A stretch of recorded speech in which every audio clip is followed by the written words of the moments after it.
مخلوقات کے اندر اللہ رب العزت نے جو ہماری ضرورتوں کا پورا ہونا رکھ دیا ہے، دوا میں شفا رکھ دی، غذا میں پیٹ بھرنا رکھ دیا، کسی چیز میں کوئی نفع رکھ دیا، کسی میں کچھ رکھ دیا، یہ جو اللہ نے ان چیزوں کے اندر ہماری ضرورتوں کا پورا ہونا رکھا ہے وہ ہماری آزمائش کے لیے ہے۔ مسئلہ اصل اللہ کے ہاتھ میں ہے، لیکن رکھ دیا اللہ نے کہ اب دیکھیں ہمارا بندہ کدھر جاتا ہے، اپنی ضرورت کے وقت میں ہماری طرف آتا ہے یا ان چیزوں کی طرف جاتا ہے۔ اپنی ضرورت کے وقت میں اللہ کی طرف قدم اٹھانا، مسجد کی طرف جانا اور وہاں جا کر کے اللہ سے مانگنا، یہ تعلیم اللہ کے رسول جناب محمد رسول اللہ صلی اللہ علیہ وسلم نے امت کو دی کہ اپنی تمام تر ضرورت میں خبردار اللہ کے غیر کی طرف نظر مت اٹھاؤ۔ یہاں تک فرمایا حضرت عائشہ صدیقہ رضی اللہ تعالیٰ عنہ سے کہ عائشہ اگر تمہیں نمک کے ڈھیلے کی بھی ضرورت پڑے تو خبردار خبردار اللہ کے غیر کے سامنے کبھی ہاتھ مت پھیلانا۔ اللہ کے غیر کے سامنے ہاتھ پھیلاؤ گی ذلیل ہو جاؤ گی، کام بھی نہیں بنے گا۔ اللہ کے سامنے ہاتھ پھیلاؤ جہاں سے کوئی خالی واپس نہیں آتا۔ جو ہاتھ اللہ کے سامنے اٹھنے کے عادی ہوتے ہیں، اللہ بہت غیور ہے، ان ہاتھوں کو اپنے غیر کے سامنے کبھی اٹھنے کا موقع نہیں دیا کرتے، سارے مسائل حل کرتے ہیں اپنی قدرت سے۔ تو دیکھنا چاہتے ہیں کہ بندہ کدھر جا رہا ہے۔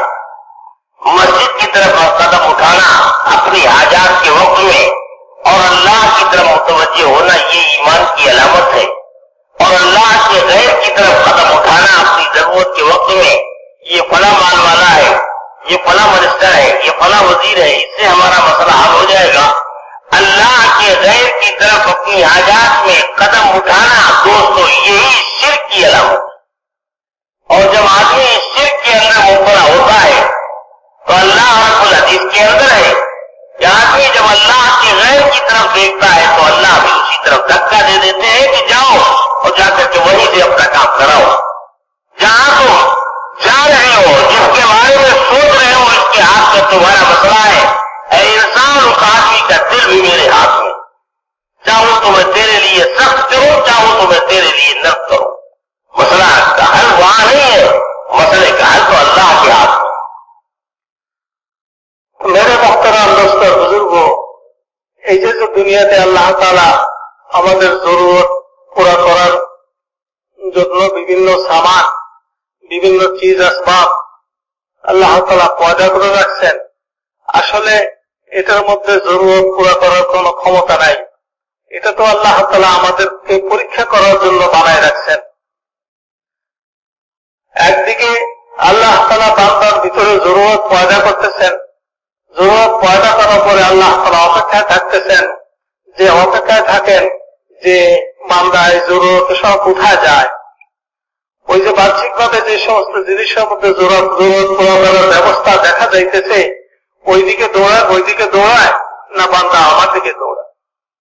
মেরে মোহতারাম দোস্ত বুজুর্গ, বান্দার সামনে যখন কোনো জরুরত আসে, যে কোনো জরুরতই হোক না কেন, ক্ষুধা, পিপাসা, চিকিৎসা, যে কোনো অসুস্থতা, যে কোনো জরুরতই আসুক না কেন, বান্দা যদি তখন আল্লাহ তাআলার দিকে হাত উঠায়, আল্লাহ তাআলার রহমতের প্রত্যাশী হয়, আল্লাহ তাআলার দিকে বান্দার দিল ঝুঁকে, মেরে মুহতারাম দোস্ত বুজুর্গ, আল্লাহ তাআলা এমন গায়রতওয়ালা, আল্লাহ তাআলা এমন আত্মমর্যাদা ওয়ালা, যে হাত আল্লাহর দিকে একবার উঠছে, আল্লাহ তাআলা ওই হাতের জিম্মাদারি নিয়ে নেন যাতে জীবনেও কোনোদিন এই হাত অন্য কারোর সামনে না ওঠে, আল্লাহর মখলুকের সামনে না ওঠে। আর এই জরুরতের সময় কোন মানুষ যদি কারো কাছে হাত উঠাইলো, তো মেরে মোহতারাম দোস্ত বুজুর্গ, জিল্লতির শিল আল্লাহ তাআলা তার কপালের মধ্যে গেড়ে দিবেন, বসায় দিবেন। শিল লেগে গেল জিল্লতির, দিন যত যাইতে থাকবে সে তত জলিল হইতে থাকবে, সে তত অপমানিত, অপদস্থ হইতে থাকবে।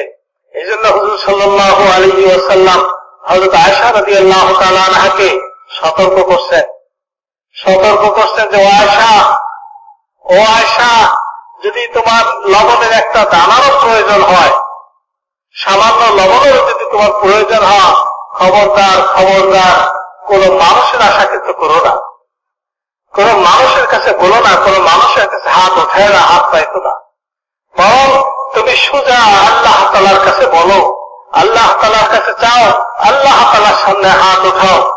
বলেন যে মানুষের সামনে যখন কখনো কোন জরুরত আসে, তখন যদি কোন মাখলুকের দিকে সে না ঝুঁকে, কোন মাখলুকের দিকে না যায়, সে যদি আল্লাহ তাআলার দিকে যায়, আল্লাহ তাআলার কাছে চায়, আল্লাহ তাআলার কাছে হাত উঠায়, তো মেরে মুহতারাম দোস্ত বুজুর্গ, তার এই আমলটা হবে ঈমানের আলামত। তার এই আমলটা কি হবে ভাই? ঈমানের আলামত। জরুরত হয়েছে, হাজত হয়েছে, সোজা মসজিদের দিকে রওনা দিছে, মসজিদে যাইতেছে, নামাজ পড়তেছে, আল্লাহ তাআলার সামনে হাত উঠাইতেছে, আল্লাহ তাআলার কাছে নিজের জরুরতকে চাইতেছে। মেরে মুহতারাম দোস্ত বুজুর্গ, তার ভিতরে যে ঈমান আছে, তার ঈমানটা যে আল্লাহ তাআলার কাছে পছন্দের, এই ঈমানের আলামত পাওয়া গেল। আল্লাহ তাআলা তার এই বান্দাকে এমন ভাবে নিয়ে নেবেন যে কোনোদিনও তার কোনো অভাবের কারণে কোন মানুষের কাছে তাকে আর যেতে হবে না, আল্লাহ তাআলাই তার জন্য অবস্থার জন্য যথেষ্ট হয়ে যাবে। মেরে মুহতারাম দোস্ত বুজুর্গ, এই যে জরুরত দিয়ে আল্লাহ তাআলা আমাদেরকে পরীক্ষা করেন, বিভিন্ন প্রয়োজনের সম্মুখীন করেন, বিভিন্ন অভাব অভিযোগে আমাদের সামনে আসে, এই সময় যদি কোনো মানুষ চিন্তা করে যে আমার অমুক আত্মীয়, অমুক প্রতিবেশী, অমুক জানাশোনা লোক, সে তো অনেক সম্পদশালী মানুষ, বা সে তো অনেক ক্ষমতাবান মানুষ, তার এইভাবে যে কল্পনা হইতেছে আর তার দিকে সে ধাবিত হইতেছে, তার কাছে আগায় যাইতেছে, মেরে মুহতারাম দোস্ত বুজুর্গ, এটা হলো শিরকের আলামত। ঈমানের আলামত যার মধ্যে পাওয়া যাবে তাকে তো আল্লাহ তাআলা ইজ্জত দিবেন, ইজ্জত আলা বানাবেন। শিরকের আলামত যার মধ্যে পাওয়া যাবে, আল্লাহ তাআলা তাকে জলিল করবেন, বেইজ্জতি করবেন, অপমানিত করবেন। মেরে মুহতারাম দোস্ত বুজুর্গ, আর আল্লাহ তাআলা এটাও ঘোষণা দিয়ে দেন যে তোমার এই পরীক্ষার আমি তোমাকে পরীক্ষা নিতে চাইলাম, আর তুমি অমুক অমুকের দিকে তুমি রওনা দিলা, আরে জেনে রেখো যে তার দিলটাও আমার হাতে, তার দিলটাও আমার হাতে। যে কোনো মাখলুকের দিকে ধাবিত হয়, আল্লাহ তাআলা চিরদিনের জন্য মাখলুকের সুপর্দ করে দেয়, যাও তুমি তার পিছে পিছেই ঘুরতে থাকো, চক্কর লাগাইতে থাকো তার পিছে, দেখি তোমার সে কি করতে পারে। মেরে মুহতারাম দোস্ত, কারণ কি? কারণ হলো ওই লোকটার দিল তো আল্লাহ তাআলার হাতে। আল্লাহ তাআলা যদি চান তাহলে ওই লোকটার দিল এমন শক্ত করে দিবেন যে ওই লোকটার হাত দিয়ে কোনোদিন, ওই লোকটার কলম দিয়ে কোনোদিনও, ওই লোকটার কথায় কোনোদিন ওই লোকটার জরুরত পুরো হবে না, সে জলিল হয়ে ঘুরতে থাকবে। মেরে মুহতারাম দোস্ত বুজুর্গ, এগুলো একটা নিছক আল্লাহ তাআলা আমাদের পরীক্ষার জন্য দিচ্ছেন, এই জন্য দিচ্ছেন যাতে করে এই অবস্থাতে আল্লাহ বান্দা আল্লাহ তাআলার দিকে ধাবিত হয়, আল্লাহ তাআলার দিকে রুজু হয়, আল্লাহ তাআলার কাছ থেকে নিজের পুরো করার জন্য